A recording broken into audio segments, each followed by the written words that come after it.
Okay, we're live. Well, yes. Welcome. This is an event of the designers for the environment, and we are a network of designers working for the public sector here in Finland. We are now collaborating with Diseño y Diaspora podcast, a podcast on social design that I host. And we have a live audience, so welcome everybody. You can post your questions during the interview, and we will go through some of them at the end, or we will try to integrate that to our conversation as much as we can. I am Mariana Salgado, and I work in ICOS, the Integrated Carbon Observation System. Um, and I have a partner here to interview today. Yes. So, hey everyone, I'm Riikka Manninen, and in short, I'm a sustainability-focused designer and a foresight expert, and I've been working quite a long time now with the real estate and construction sector on different sustainability themes.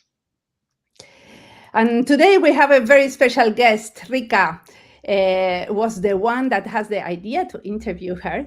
Why did you want it to interview Leyla? Yes, so there's many reasons why Leyla is an extremely good guest for us. So Leyla, you're such an uniquely engaging speaker, so we're happy to have you here with us today. And I think what is nice with your way of approaching things is that you don't really shy away from complexity, and somehow you are able to succeed in addressing the complexities of our world and the kind of like different issues that we face, but also leaving the listener with a kind of proactive change mindset. So I think that is really great in your work. And lastly, I wanted to say that the kind of continuous curiosity really comes well in your work. So we're really excited to hear today what you have been working on and what is coming next for you. So, Leyla, welcome. Could you present yourself? Great, thank you. I'm Leyla Acaroglu. I am a designer and sociologist, and I specialize in sustainability, the circular economy, and systems transformation. I've been working for around 20 years in this space, specifically at scale interventions. I've designed a lot of different toolkits that help people think differently about how we design products and services. And I've also run something called the Unschool of Disruptive Design, which is an experimental knowledge lab for adults where we teach systems, sustainability, and design as tools for transformative change. And I also work with corporates in who are wanting to design for the circular economy. So I go in with their design and engineering teams and help train or support them in the transformation of skill and capacity building in that space too. So lots of different things. I also get hired by different government agencies to design solutions for pressing challenges. And yeah, I guess I get to do lots of crazy and fun things. Great. Let's start with the beginning. No, we have a very basic question. Rika, you have it. So yes, so one of the big topics we're discussing today is exactly in the intersections between systems thinking and design. So Leyla, can you please explain a bit more? So why is systems thinking, what is systems thinking, and how is it useful for designers? Sure.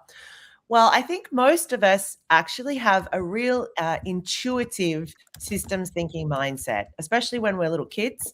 But as we go through high school, university, and most of our early working career, we're often taught to break the world down into really manageable parts. And that's one of the fundamental facts of society, is that we have this dominant idea of reductionism. Break the world down, whether it be silos, disciplines, institutions, and these broken parts help us to manage different complexities in a very rigid and kind of scientific way. But that's not actually how the world works, right? The world is dynamic, it's complex, it's chaotic, it's emergent. And so systems thinking is the ability to start with the whole the whole picture and then be able to see those parts at play, those broken down parts, but more like a jigsaw puzzle that's kind of evolving. Systems thinking is a body of work that kind of emerged in the academic sector in the 1950s and 60s. We saw people like Donella Meadows, who was the author of Limits to Growth and a real advocate for thinking in systems. But actually the method of thinking in systems is very historical in the human story. Most indigenous populations around the world have what's called relational thinking. So where they are connected to and not separate from nature and community and their entire understanding of the role of a human is to connect to that broader system at play. So ultimately, systems thinking is a dynamic way of understanding relationships and being very present in the systems around us, be it political, social, environmental, you name it. And there's a lot of different tools we can use in order to think in systems. And then when it comes to applying systems thinking, it's an incredibly powerful tool to understand what's happening, where to make change, and then to test and iterate. So designers can use systems thinking as a critical tool set to be able to identify friction points, to be able to identify areas of intervention to make change, and certainly to be able to test and experiment interventions over time. So I guess it's also a tool to understand what are we missing out, right? Because if you want to have a holistic approach, always the question is who are we missing or what is that we are not including in here. So can you give us an example in which you have been using system thinking and you realize, hey, by the way, in all our thinking, we have been leaving out this chunk. Yeah, so I did a project recently. We have a big transformation project playing out in one part of Australia where the government has mandated organic recycling. I mean, in Europe, there's lots of places where that. Oh, we're back. We are back. You were talking about organic recycling. Correct. Yes. So yeah, we have, so all players have to now, especially big players, I think shopping centers, restaurants, supermarkets, and the amount of organic material that's produced is really big. So what I did was I was commissioned to go in and do a kind of observational research project on where the pain points exist in these big systems trying to transition to organic recycling. And we were able to identify things, as you said, Mariana, that weren't obvious. They were the missing pieces. And in hindsight, once you uncover them, you're like, well, that's obvious. But for someone trying to intervene at that point, it wasn't. I'll give you a couple of examples. Like a lot of the time, the contracts that are set up to manage an organic waste recycling are not considering the fact that organic waste is very heavy. It's extremely heavy. When you have just got wet organic material, it can weigh 100, 200 kilos. And that's a huge issue for somebody lifting it out of a bin into another bin, right? An ergonomic issue, essentially. And so what happens is that, the size of the bin, where they're placed, how they're picked up, all of these things could make or break this system. But if you've locked yourself into a contract for 3 years and you haven't thought about those things, then you're stuck with the infrastructure, whether it be the bin, where it's located, et cetera. And now these all seem like very insignificant things. But if you're thinking about hundreds of kilos a day or a week moving through these systems, there's these very important parts could make it efficient, effective, and streamlined, or it could completely fall apart. And I don't know if you guys have spent time with bins filled with rotten organic material, but I have now, and it's quite disgusting. So you definitely don't want, bones sitting in the back of a supermarket collecting maggots, which I have seen. So, there was the body of work actually involved making systems maps of the flow through of materials, identifying those pain points, and then communicating them, developing intervention points and things like that, so that these sectors could really rapidly solve those problems. So that's just one example of using systems thinking to design solutions that help solve these everyday issues. So you talk about pain points, intervention points, and I know that you also talk about leverage points. Can you tell us the difference? Yeah, so in any system, just like your body, our bodies are systems, right? Yeah. If you have a pain, you know it. Your body is giving you the warning signals, right? And that is a pain point. It's a frustration. It's an area that is needing attention. Or that if it's a niggling pain that you ignore, it might get worse over time, for example. So an intervention point is the place in which you can apply pressure or a design, a solution, doesn't matter what it is, then it will affect outcomes in the system. Whereas a pain point is usually a bottleneck or something, you could say friction points too, for those of us who are in design, where something is not working effectively. There's some sort of frustration there. So often we identify those pain points to be able to then design solutions that will affect change. But it's not always like an intervention right on the pain point. Because actually, if you've ever had back pain, for example, they don't usually, if they massage the bit that's in pain, that's not usually the solution. It's usually somewhere else on the body. And so that's what we try to do, is we try to take that snapshot of the whole system, see where the issues are, and then where you could intervene to actually affect change. But systems are not static either. They're changing all the time. So one intervention or even inquiring into a system can change it. So we have to be fluid within the system as well. I mean, when we make systems maps, they're like a snapshot in time. It's like taking an Instagram, photo of a moment in time, and you go back to your feed and you go, oh, remember that. It's a little bit like that. But it helps us gain this deeper perspective of what's going on.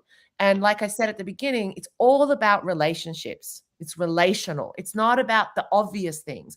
So because it's relationships that affect the elements of the system. So we're always trying to understand what's going on and where we could intervene to leverage change, meaning where you could create impact that will affect an outcome that you want to see in the system. And can I ask, do you have any tips? Because there is so much discussion on these intervention points and leverage points, and that it is not very easy to find like the right right points to interact with the system, and there's unintended consequences and so on and so forth. So do you have any kind of like more specific tips how to effectively try to apply systems thinking as a designer? Yeah, well, I definitely recommend to everyone listening to read the How to Intervene in a System by Donella Meadows, which is available online as a PDF, and look at the graphics and how she explains that, because it's one of the seminal pieces in this area. But how I apply this in my work is by doing systems maps and understanding what's going on as best I can with all the complexity and chaos. And I've also written quite extensively about how to do those types of maps, which you can find on my Medium or on my website. But ultimately, by understanding like that bird's eye view to start with, you get a sense of where there's a lot of heat or energy or chaos, and you can often gravitate towards those points. And that is often where the intervention is required. It's not always, but often. The thing is that without systems thinking, we use reductive or rigid or linear thinking, and we often lay blame to the obvious part of the system. And that is really problematic, because we are basically accidentally ignoring all of the other stuff going on that's not obvious to us. And so that can be a really big delay in actually affecting change in the system. So there's a great statement that is, it's better to solve the right problem wrong than the wrong problem right. And a lot of the times we're solving the wrong problem, and that creates a lot of delay. It loses energy, and it really can mean that you are chasing, the wrong path. And I think in climate change, for example, we see that we do need a lot of solutions to address climate change, but there's been a lot of investment in things like carbon geosequestration and things that the financial inputs and the knowledge that's been locked up, when we know there are other really viable solutions that if we had invested in, we would have been able to sequester in really effective and efficient ways, right? And when I talk about geosequestration, that's when they insert the carbon dioxide under the ground, which it's a solution, but it's certainly not as effective as like a biological sequestration. You know what I mean? Like as in, working as nature works, not as, human mechanical brains try to solve problems. We often then just create bigger problems for tomorrow. So I would say the best tip is to start with systems map, even if it's a pen and paper, really quickly. Quick and dirty systems map, powerful tool. I wanted to ask you about these system maps. Are they collaborative tools? So this is something that you do, for example, in the case, let's come back to the case of the organic recycling. Is this a tool that you have used with the different stakeholders in that project? Well, actually, interestingly, in that project, I did not, because we were in the back of, restaurants and supermarkets, and it wasn't quite logistically feasible to then, whip out a piece of paper or a whiteboard. And but we, and also because I was using competitors in the same sector, and so there was a lot of filtering of the information, as good research does, to protect the different parties. So in that case, no, it wasn't collaborative in the sense that the stakeholders were involved. It wasn't co-designed, but in a lot of the work we do in this space, it is. So in other projects, when I'm working with key stakeholders, use collaborative systems mapping is a really big foundation. And I work a lot in the circular economy and how to transition businesses to that. And so starting with a systems map of the business or the product and how it's working and the factors that are going on, and getting everybody agreeing on the chaos of the system is really one of the foundational points to then identify those areas to intervene, and then what kind of solutions are going to address the problem, or in the case of the circular economy, how are we moving our linear product that's wasteful by design to one that is circular. And that's not going to be just the product, that's going to be the entire supply chain and the business delivery model, how you're actually engaging with your customers. So that's where that systems mindset really plays into the benefit of the company, because they're thinking in a holistic way.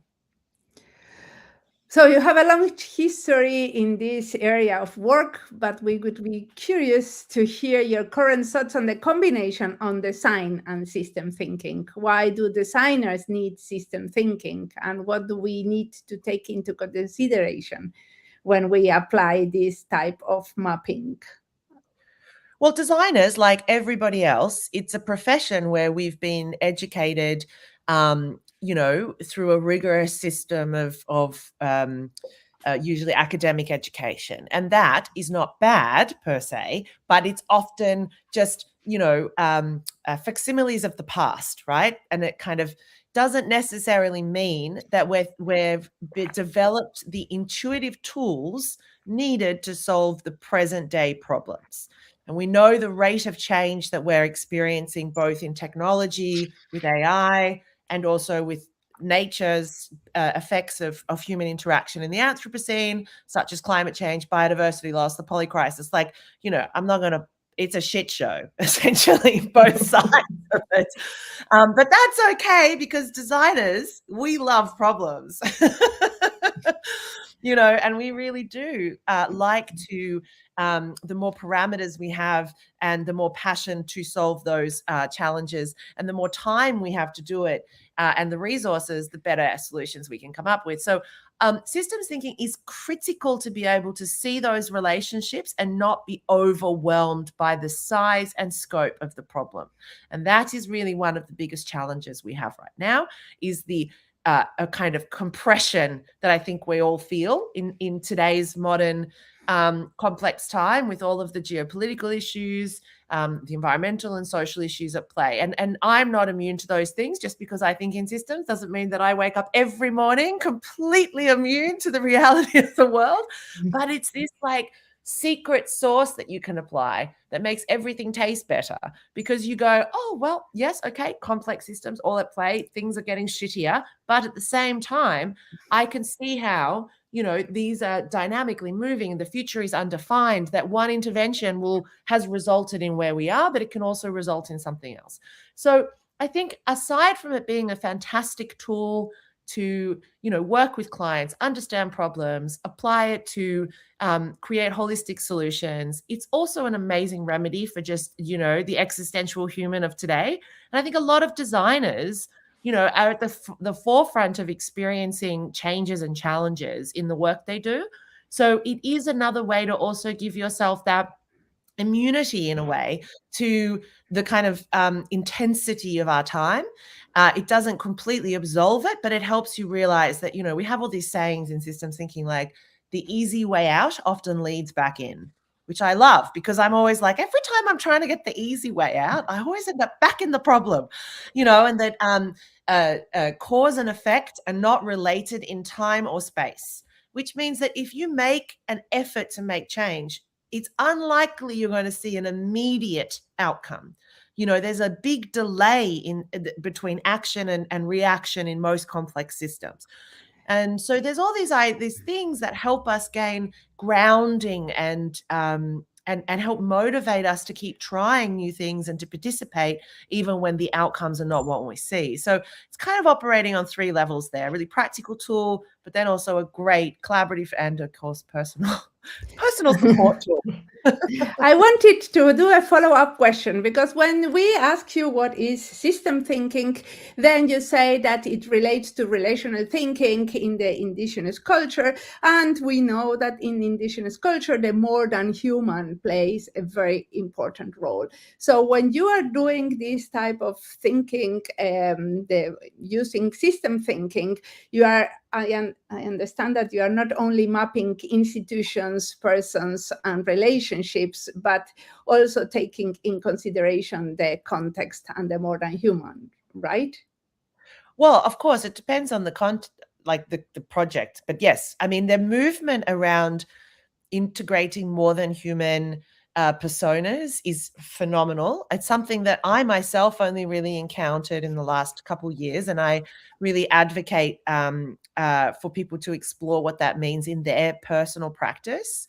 I think that the concept of escaping the anthropocentric worldview is amazing, but also quite difficult, because we are essentially locked into not only our own bodies and worldviews from the Leyla perspective or the Rika perspective, but also because we are socialized and stay in these very anthropocentric worlds, our embodying of a non-human animal, it requires us to still be through the worldview of a human. Now, that doesn't mean that we can't bring in the possibility of what it is to be a bee or a tree, or one of the quadrillion microorganisms that live in my digestive system and I'm in a symbiotic relationship with.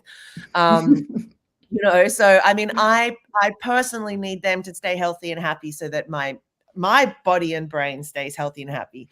But I recently learned that when you die, you stop producing the mucus in your digestive tract, and so all your microorganisms that are keeping you healthy and happy start just eating you. Okay. I was like, that you hold your own decomposition inside you. I think Rika will bring us back in track, right? Please. So we don't continue with the guts. But this is the point. Like, if we talk about more than human, it's not just about the big fluffy animals that you see. Okay, it's actually about the interrelationship of living things and life, and how life is not only sustained through that relationship, but that we as humans are systematically in modern society, and again, in reference to the long-standing First Nations worldviews that are about there's no separation between the human animal and the all other living and not even living, like inanimate objects have spirit. And that is because everything is made of the same matter and is interconnected. And actually, that's what a physicist will tell you as well. So whilst it might seem abstract to talk about microorganisms in your digestive system, ultimately, we are a universe. Each body is a universe for other living things. And the more we can connect into these systems, then the more we can embody the more than human worldview that you spoke of. Because what I worry about is when we use our extremely rigid anthropocentric mind to think like a more than human, we just impose our own worldviews, our own perspectives, our own values, our own, well, I'm scared of XYZ, so the bees must be scared of XYZ. If you're a bee, your entire existence is completely different to anyone else. You know what I mean? Like we must push the boundaries of our own understanding.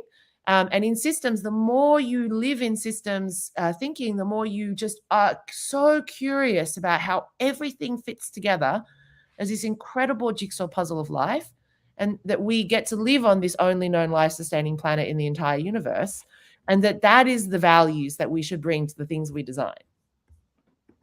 Yeah, really, really interesting topics. And there is definitely so much learning and learning that when you're applying and engaging with systems thinking that we as designers and other professions really need to work with. And I think a really nice other topic, kind of like this, looking into the different layers, zooming in and out of different systems, came out quite well. But as Mariana mentioned, we might need to zoom out a little bit on our discussion points. So one topic that we were discussing that would be interesting to discuss more today was circular economy. So how this is a theme that many designers in Finland have been working a lot with, and we know, Leyla, you've been working a lot with circular economy already for quite some time. So let's move to discuss circular economy standards. This might be something that not all our listeners are nice so...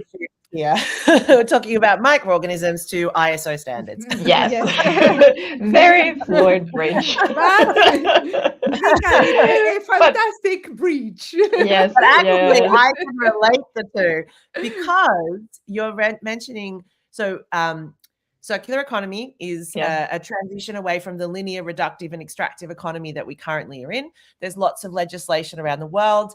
European Union is one of the spearheaders of this legislation that essentially transforms from businesses not being accountable for their supply chains and the products they produce to actually having to be more responsible and transparent and design the products to eliminate waste, make things last longer, and to regenerate nature. That's the goals. And there are, as of 2024, a suite of new international or ISO standards on the circular economy and how to apply these this model to any kind of business or series of businesses. Because with the circular economy, you are operating as your own unit, but you are part of a chain of other units, right? So it doesn't matter if you're producing, your glasses or your jacket or the chair any of us are sitting on or the computer. This is a complex network of supply chain components that fit together to make that possible. So obviously within the circular economy, we're trying to create collaborative relationships that essentially cycle resources round and round. So whether that be taking back a computer, deconstructing it, reselling the components that can be used without having to remanufacture them, putting them back into the computers from the same company, or even taking out the gold and all the valuable parts and then putting them back into the supply chain. Presently, most of our electronic waste gets illegally trafficked around the world and processed in substandard ways by people who are encouraged to do so for the economic benefit, because actually technology is worth quite a bit of money with all the materials inside it. So ultimately, the circular economy touches all aspects of the material world, and any business anywhere in the world will have to figure this out at some point, because it's not just a legislative change. It's also because we are running out of resources. That is a reality. Right now, every year we extract 100 billion tons of resources from nature, and we have many raw materials that we're running out of, just as a sheer reality of the kind of consumption rate. So it also is a good business decision, because when you change your business model for just selling a product that then will end up as waste, you actually develop long-term relationships with your customer, because you're selling them something that then you are offering to take back and then recondition and provide them with something else. So there's a hierarchy where you've got like reuse, repair, remanufacture, and the very lower levels are things like recycling. So recycling is part of it, but we want to always figure out how to keep things in loops for longer periods up the top. So that's kind of the quick synopsis. And then to say the ISO standards that came out, what they do is they provide 3 levels of interaction. The first being the 59, 004, which essentially is an implementation framework. If you have not done anything in this space, it gives a set of tools that help any business, so whether it's a design-led business or anything else, to essentially understand what this is and then set up the processes to get started. The next one, 590010, it is the business model. Like, how do you actually get this into the system, and how do you make it financially viable? Because we know that it needs to be socially responsible, environmentally legitimate, and of course, economically viable. These are important parts. And then the third standard, 590020, is the very nerdy one for everybody out there who likes numbers and assessment. It is the framework for how to assess circularity in any system. And that is where I'll connect it to systems thinking, because one of the most important things is it's introduced this thing called a system in focus map. I've written about it online. You can read it on my Medium. I clearly explain what that is and how to do it, but it's essentially taking any product or business model and being able to map the flow of resources to determine the rate of circularity. And that is where we're heading, where companies can actually assess and communicate the rate of circularity at any time in their business model. So these standards really do help legitimize the circular economy and provide guidance. And whilst they are a bit cumbersome, if you do read the summaries I've done online, they give you enough of a snapshot to know how to apply them. But I wanted to ask, did you apply them in a certain case? Or how does it work? A client comes and say, hey, I would like to apply these standards, or is you that say, how does it happen? Yeah, well, recently I can't go into details, but I worked on a project that's about a circular economy precinct or ecosystem, multiple businesses getting set up where the waste from one will become the resource from another at scale. And we're talking about like big infrastructure. So we actually use the standards and the methods to map the model and to also set up guidelines around interorganizational relationships, which is in the standards, and to kind of connect with the frameworks that the standards provide, so that the outcome of this proposition was very robust. It's connected to what we need to see in order for this to be valid as a circular solutions. And then a lot of companies, I train them in how to do this internally, because it's not like you do it once and then you move on. Like, this is a process. This is like accounting in a way. It's like, you know, you've accounted for your profit and losses, but you've never accounted for your material impacts. And that's what this is doing. And that's giving the kind of techniques and processes. I've had people who are designing fighter jets, like, seriously, they want to create fully circular fighter jets. I'm like, okay. Okay, so it's part of your service to train them and to use these tools in the service of these new businesses.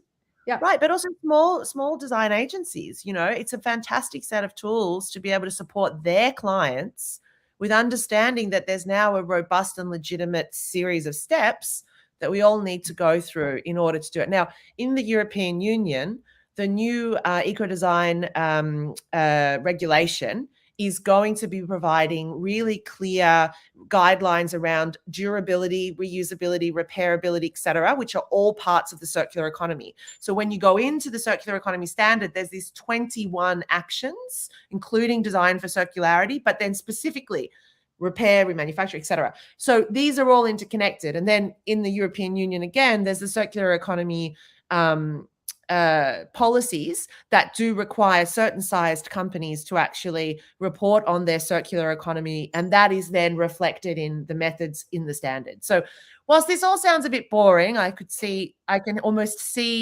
imagine the eye rolls happening right now. Believe it or not, it's actually really cool. I know I'm a nerd for this, but I have to say, most products are produced without any accountability for their impact, except like, is it too small for a kid to swallow? Are they going to choke on it, right? So the standards we have currently are like safety, is it a power bank that's going to explode? These kinds of things, but these standards are now saying, well, like, is this actually a product that is going to have long-term negative impacts on the planet? And if so, don't make it. Like, make a better version, because we can. And therefore, we are really setting ourselves up for success in the future, because we're designing products today that can be metabolized by the system, whether that be brought back in and reconditioned or absorbed in a way that doesn't affect nature negatively. And so those guidelines will come out for nearly every single product category, except for medical. I think that's one of the exemptions. But certainly every single hard good, every single soft good, any movable products and buildings and infrastructure, there'll all be guidelines. And if you're not aware, there's also going to be this thing called digital product passports, which accounts for the supply chain. So that's going to be a digital twin that's produced on any part of the material flow. And you'll be able to, say, QR code, connect to a third-party platform that gives you all of the environmental data on that material. And that will mean that as consumers, we can make better purchasing decisions about the products in our lives. And as a designer, you're going to be able to get that information about the environmental performance of materials and processes so that you can make quicker and more informed decisions. Yeah, thank you. That was such a good overview. And I think if you want to wrap up this section, can you give us like one sentence? Because Finland has been working with circular economy for a while, but what's the best benefit to now start applying the more standardized way to apply circular solutions? Well, it's really about maturity. If you can integrate this, you are developing your maturity in this space, right? But it's essentially the milestone of this sector kind of going from being a kind of rogue kid to a mature young adult that's ready to go out into the world and offer value. And so by not only exploring what they are and how they apply, but what tools you can integrate into your professional practice, and certainly how you can educate your customers. Because even if you're an in-house designer or if you're working as a consultant, you know, any additional knowledge you have that is valuable to your customers. And these are rules that they will have to apply. So it's going to be beneficial for you to have knowledge in them. And of course, once you get when they say yes and you get a project, that's when you can like get your sink your teeth into it, because you've actually get to apply it. So getting a broad overview to begin with of these kind of how to do it with the robustness is just going to be really beneficial for your career in the long run. Well, we have some questions coming from the audience, and one of the questions relates to what strategies should designers use in order to sell the solutions to decision makers and help ideas to turn into actions? Because we know, okay, till now we have been talking about this system thinking, but then once we have the intervention points that we believe in, and we already know what we think it might be useful, then we have to sell these ideas. Yeah. And it's always a bottleneck. Decision makers, look, the higher someone is up the chain, the less they tend to know about things. That's what I've learned. And they're quite immune to the changing tides. So, you need to find a way it's storytelling, it's competition. It's the same way you would sell to your client one of your great ideas. I personally find the regulatory component is obviously big. That's a big motivator, but so is the competitive part. So what I always suggest to people is do a quick heat map of the same product category or market, whatever industry you're in. Look at some competitors. What are they doing? And if your client or your colleague is not interested in learning, you can just show them that they're going to fall behind if they're not taking action because the competitors are doing it. And that tends to motivate people, because most people like to win, and it's seen as a race or a competition. Now, I don't necessarily think this will be the solution forever. But right now, when there's still a lot of people who think that these ideas are kind of, optional, then we do need to remind people of the potential here. And then there are a lot of cases of successful business solutions that are circular and the financial benefits. And I see that over and over again. So I think really putting the business case to some people is beneficial as well. Great. And another question from the audience is like, are there any specific models, mindset, I would add also attitude, you could like us as a global society to unlearn in order to bring about more balance? well, definitely, like, we are all the victims of colonization in the sense that this idea of like an imperial powerful worldview, which we are seeing new versions of presently. I think I don't need to be explicit on what's going on, but the idea of conquering and controlling is a worldview that is the antithesis of life. And it's certainly degenerative. I also think that just the moment of time that we're in is that there's a lot of resistance to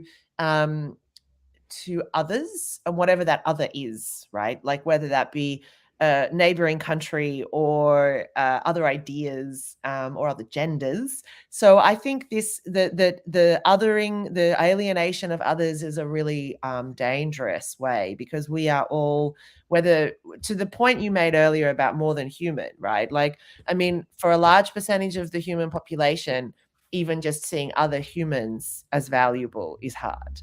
So jumping then to seeing other species as being valuable is a challenge. But, you know, look, we are in a moment of massive transition at this point in time. And I truly believe that, you know, because the future is undefined, which it is, nobody knows the future, we are all products of, we are contributing to it. So even when we talk about, you know, signals and so forth, that things may be going in one direction, you never know. Things can be disrupted very dramatically.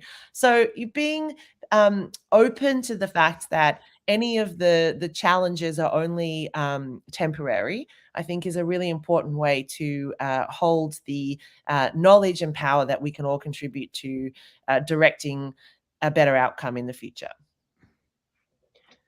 Yeah, and that was a good, so many good points you made, and now you brought up the aspect of future that we don't yet know, but we can influence in today. And as I mentioned in the beginning, you have been also evolving a lot in your practice, and kind of like what your key messages are over the future, over the past. And so we're now curious to hear what is next for you, and what have you been kind of like interested in now, and what will be maybe the next big theme you'll be working with. Well, I am Australian, as I'm sure you've all figured out, but I have spent the last over 10 years of my career in Europe, in the US, and traveling the world. And I have the fortune of being back home for the last couple of years, and really being able to re-engage with the beautiful knowledge system of First Nations, Aboriginal and Torres Strait Islanders in Australia, and many countries in the world have this incredible opportunity to respectfully engage with the pre-industrial knowledge systems, which, if you think about it, it's not that long ago, right? We're talking a few hundred years, and we're talking tens of thousands of years of knowledge of how to be with nature. And it's today I heard a wonderful Indigenous designer, her name's Alison Page. I've interviewed her for my podcast.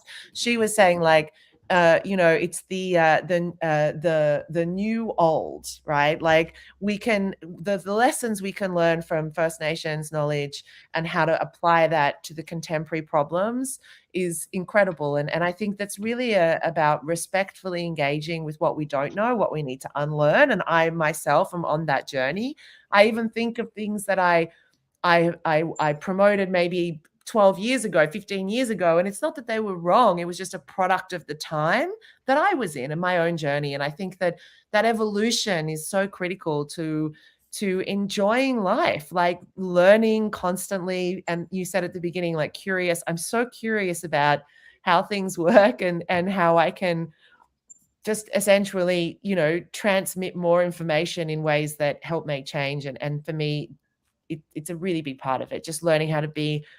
In Australia, we call it being with country, and country is not, you know, the country, but it's literally the land, the sea, the sky, and to be present with nature as in a way that is regenerative for your personal and professional practice is like, it's a really mind-blowing experience, and anyone can choose to experience that. So yeah.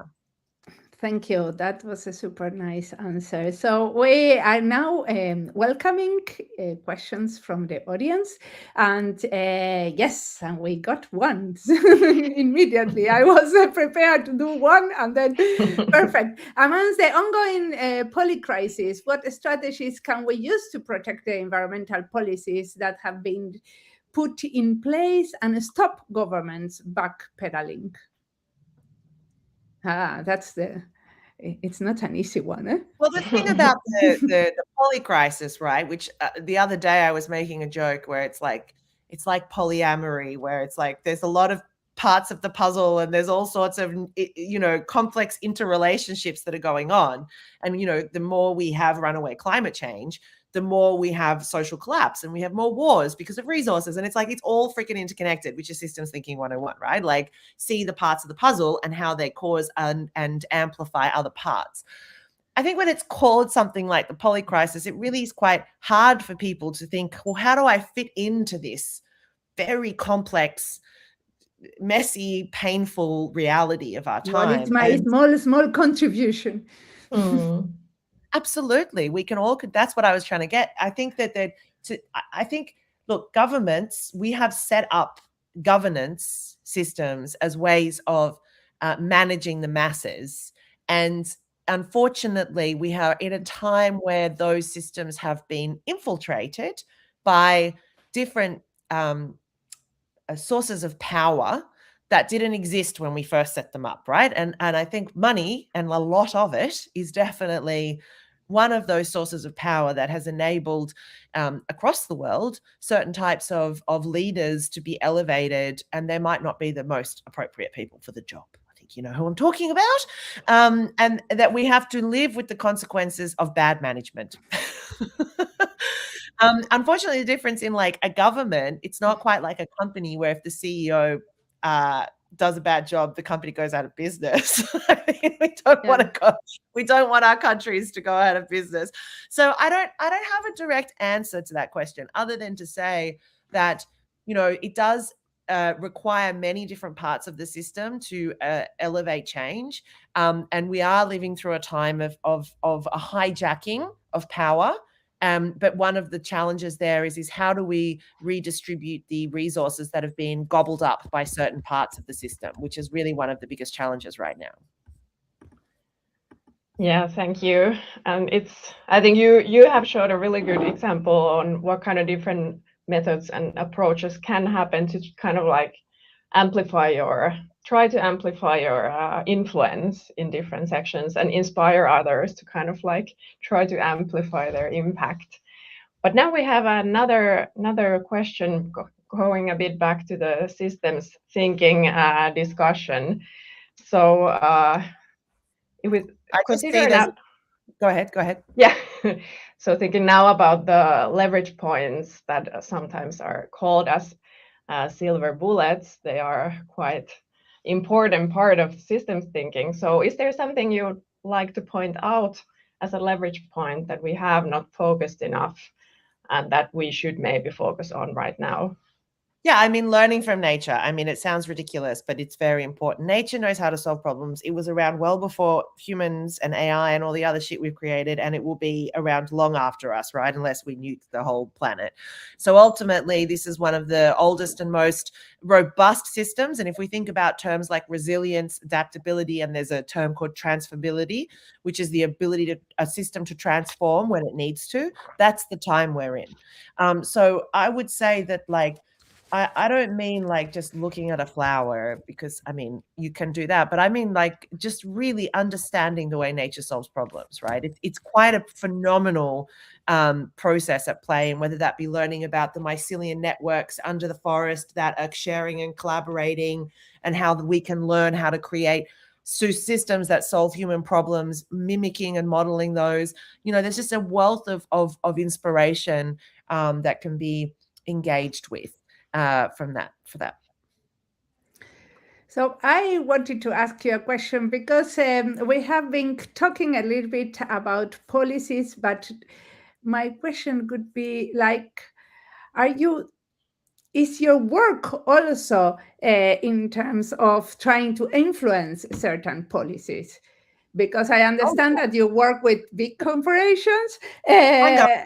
Yeah, but we are all designers working in the public sector. This is from where, like, we are in-house designers working in the public sector. So I and all of us, we work in relation to certain policies, of course.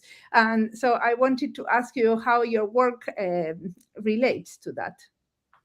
Well, a lot of the stuff I do is about exploring opportunities for new solutions that make sense, right? Like, how do we actually make this work? And obviously, policies in a way are trying to create the guardrails or the framework to stimulate certain parts of the economy, or, it's a lever. Like, we talk about levers, that's what policies are. But policies can also be rigid. They can also be completely biased, which we see a lot, or they can just be downright dumb. Like, I have seen so many dumb policies where you think, how on earth did people come up with these ideas? What are they doing? And unfortunately, then they have, ricocheting effects. So my work, yes, absolutely. And I've been, advisors to governments of all levels. And I'm a big proponent of national design policies that create frameworks for the creative industries to be allowing them to have agency with their clients and their companies or their government agencies to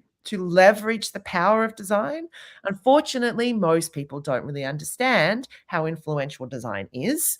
They have a very limited one-dimensional perspective, and therefore they think it's like, well, why would I need my cushions fluffed when we're talking about, policies? But those of us in the design industry know how far-reaching and impactful design is. It can make or break many things. So, I'm always interested in how the way we not only do things, but the things we create. I've done projects, little tiny projects. Like, I did a shop in the middle of a street in Melbourne 20 years ago that changed the street trading policy. And it was like this one small project that was an example of something different that then made this huge political change. And then now this exists. It's helped all these people. And you think, wow, you can demonstrate a new world through design that then can quickly lead the politicians or the decision makers to that alternative reality. And that's a really powerful thing that we can do. I noticed one of the questions that came in was about organizations, and I'd love to speak to that, because sometimes hearing this kind of stuff can be like overwhelming. There's some really cool organizations set up, like Design Declares, Creatives for Climate. There's a whole bunch of organizations. I actually wrote a while ago, I think it was on LinkedIn, like 7 or 8 of these organizations where you can join. You can go to meetups. You can connect with other climate designers, like people who are really interested in this stuff. They're sharing resources, they're collaborating, they're connecting, and maybe they're just having a bitch about how hard it is to get your colleagues to care about the same things. But it's all part of that community. So I would seek out those communities that are around, that help you. Some of those that I mentioned are really great, like Design Declares is really cool. Perfect. And are you collaborating with them? Oh, yeah.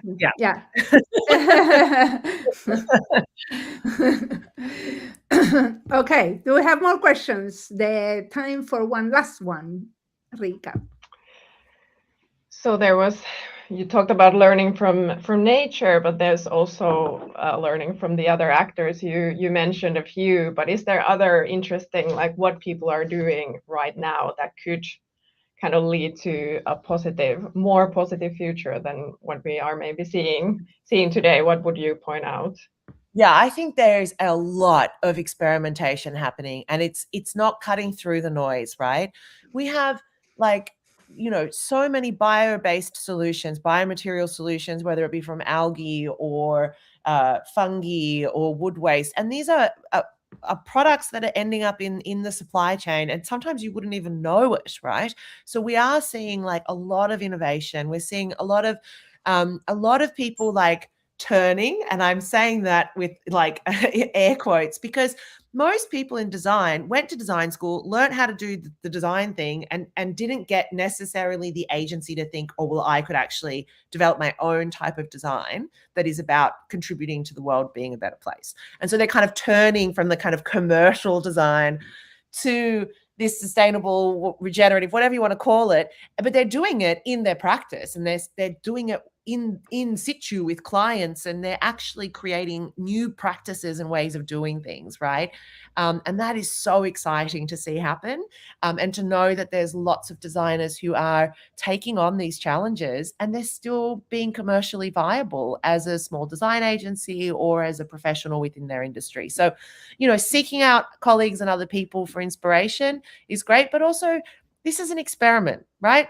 I mean, one would argue most of our lives are experiments in a way, right? Like, we don't know how they're going to turn out. We make choices and then things happen, and we make different choices. And being a creative designer is no different. The things you learn that you choose to learn as a professional, like, I absolutely don't know everything about this sector in sustainability. I mean, I'm always learning new things, and it always surprises me how little I do know. But that's kind of part of it. That's part of the fun, is figuring it out and being part of that transition that we're in right now. And if there's one industry that needs to transition quickly, it is the design sector, because it has This is why we do these interviews, to learn. So working inside the public sector, we sometimes struggle for making the case for bringing in more designers. This is a question that came from one of our colleagues.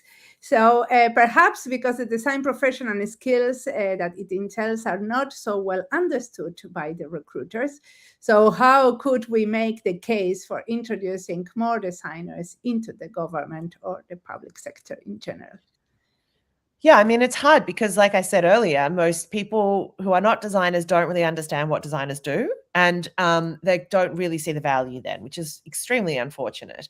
So there is, again, like the same case earlier, how do you convince a company to care about circularity? A lot of the time we have to be our own promoters, to really walk people through the things we do, to show the value that we can contribute. Or if that doesn't work, call it something else. I mean, sometimes you just got to rebrand things. Like, they do that in product development all the time. And if we're struggling to get more professional designers, maybe we call them like creative entrepreneur, innovator. I don't know. Put some words together and sell the service. I mean, ultimately what we're seeing is like a unique set of skills that support a particular type of outcomes, and that's creative problem solving or whatever else. And so sometimes you just got to rebrand what you're offering, and it sticks.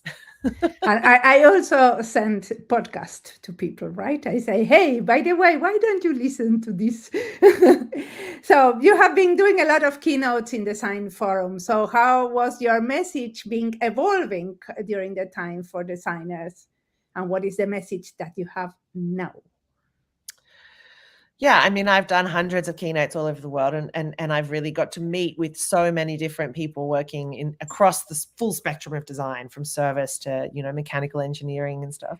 And I guess the thing I see a lot is people who are into this stuff get frustrated because they can't see that they're making traction and change. And I totally empathize with the frustration, because even though I do get to encounter so many people, I get to see change happening in real time, I also feel like, collectively we're taking a step back with a lot of the decisions that are being made. But so I would say, like, we just have to stay in it, because one thing I know for sure, if you look at history of humanity, and every time there's been some big change, the thing that happens is that there is a massive disruption, and that's what I think we're seeing. And there needs to be the creative industries that are willing to have great ideas prepared in our back pockets to pull out when the time is right. And so even if it's not immediately, it's definitely worth having the energy and the creative skills ready to go for when we need to design the future that is positive for all of us.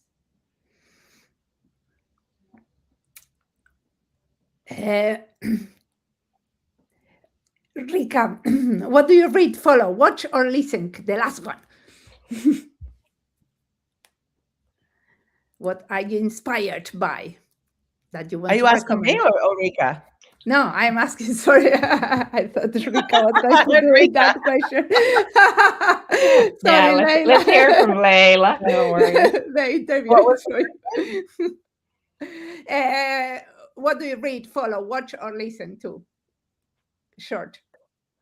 I'm following a lot of the Nature on the Board and Rights of Nature legal movements right now. It's super inspiring, and there's a lot of stuff happening, and I think that really gives me a lot of hope. So I follow all of those platforms and get like little dopamine boosts every time we hear of wins in the courts and what's happening with trying to get ecocide as an actual legal issue. So yeah, I just follow the big stuff, and it reminds me that we're all fighting for the long-term survival of our species, and that's no small feat.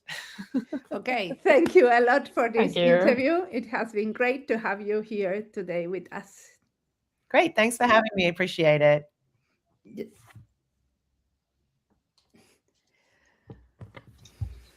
Tessa, are we finishing? Yes, we are now finished. Thank you. Thank you a lot, Thank Tessa. you.